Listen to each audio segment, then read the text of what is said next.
শীতকাল আসলে গাছ না লাগাতে পারলে না মনটা বড্ড খারাপ হয়ে যায়। তো এবছর একটাও গাছ লাগাইনি এখনও পর্যন্ত আমি। তো আজ মাসিমণি অ্যালোভেরা গাছগুলো দিয়ে বললো এই অ্যালোভেরা গাছগুলো লাগা, কারণ আমাদের এখানে না জায়গার অনেক শর্ট হয়ে গেছে এখন। আর এই যে পেঁপে গাছ দুটো দেখছো, এই পেঁপে গাছ দুটো একটা দিদুন দিয়েছিল, মানে গাছ দেয়নি, দানা দিয়েছিল। তো ফেলাতে এরকম দুটো বড় বড় পেঁপে গাছ হয়েছে। তো ফল হলে আমি তোমাদের দেখাবো।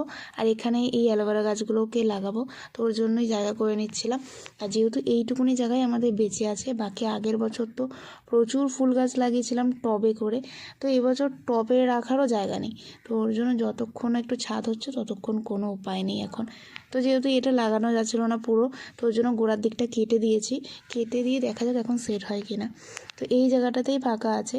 আর আমার বাড়িতে যে আমার বাচ্চাটা আছে না, যে ডগিটা, ও হচ্ছে বড় ভালো কাজ করে জানো তো।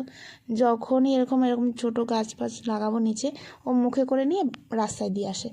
আর রাস্তার যত জিনিসপত্র ঘরে নিয়ে আসে, মানে ও দায়িত্ববান বাচ্চা আমার একটা। তো এখানে এটা দেখছিলাম কিছুতেই সেট হচ্ছে না। তো তারপরে অনেক কষ্ট করে এরকম সেট হয়েছে। আর দেখো কত গাছ দিয়েছিল, 3-4টে বড় বড় গাছ দিয়েছে, আর বাকি আমি ছোট ছোট চারা নিয়েছি, যাতে ওরাও বড় হতে পারে। এই জায়গাটা যেহেতু একটু মাটি আছে, তো আশা করা যায় ভালোভাবেই হবে। আর তো তারপরে সবটা বড় হয়ে গেলে তোমাদের দেখাবো। আর জবা ফুলগুলোতে, তো জবা ফুল গাছগুলোতে এখন অনেক অনেক ফুল হচ্ছে। তো কারা কারা শীতকালে গাছ লাগিয়েছো বলো, আমার তো মনটা খারাপ।